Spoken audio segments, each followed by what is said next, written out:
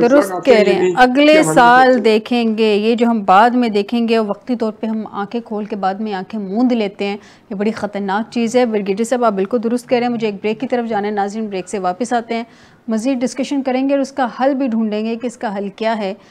کیا صوبہ جو ہے وہ وفاق کے ساتھ مل کے اس کا حل نکال سکتا ہے یا اپنے اون پہ خود انڈیپینڈنٹلی اس چیز کو ہینڈل کر سکتا ہے؟ ایک بریک کے بعد